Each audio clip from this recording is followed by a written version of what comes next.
বাবা সাধু বাবা সাধু বাবা সাধু বাবা সাধু বাবা সাধু বাবা আমায় একখান তাবিজ দে। আমার ঘরে আমি নাম্বর আমার বউ সে তোর ঘরে তো তোর বই চেয়ারম্যান থাকবো, তুই তো সব হ্যান্ডেল মারে সব শেষ করে ফেল দিছ। বাবা আপনি কেমন জানেন এত কিছু? আরে বেটা, এটাই খালি জানি তোর বই তো কালকে তোর খাটার থেকে নাতি মেরে ফেলাই দিছে, এটাও জানি আমি। বাবা তো দিয়ে আসলে কামের বাবা সবই জানে দি। না না এই বাবার হাতে সমাধান বাবা, যেমনি হোক বাবা আমার এই সমাধানটা করে দেন বাবা। আরে বেটা, আমি তো সকল সমস্যা সমাধান করি, এটা কোনো ব্যাপার হলো নাকি? আমার কাছে যখন আইসিস তো সব সমস্যার সমাধান হবো, সমস্যা নাই। হ বাবা, আমি তো এটাই চাই, আপনি আমার সমস্যার সমাধান করে বাবা। কত জায়গায় গেছি বাবা, আমার সমস্যার সমাধান হইতেছে না। আমি বউর কথা উড়া লাগে বলা লাগে বাবা, আমার একটা তাবিজ দিবেন। আমার যাতে মনে করেন যে আমি বউর কমু, যেটা বউ যদি এটা শুনবো।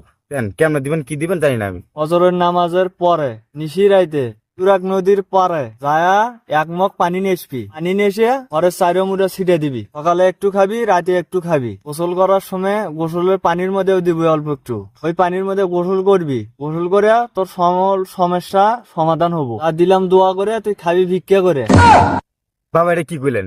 দোয়া করে দিলেন আবার ভিক্ষা করে খামু, এটা তো বুঝলাম না বাবা। আরে বেটা, এটাই তোর শুভ কামনা জানাইলাম, এটাই। ঠিক আছে বাবা, আমি গেলাম। এটা যদি ভালো হয় আইনারে কিছু কিনা দেমনে, চিন্তা করি না যে গেলাম।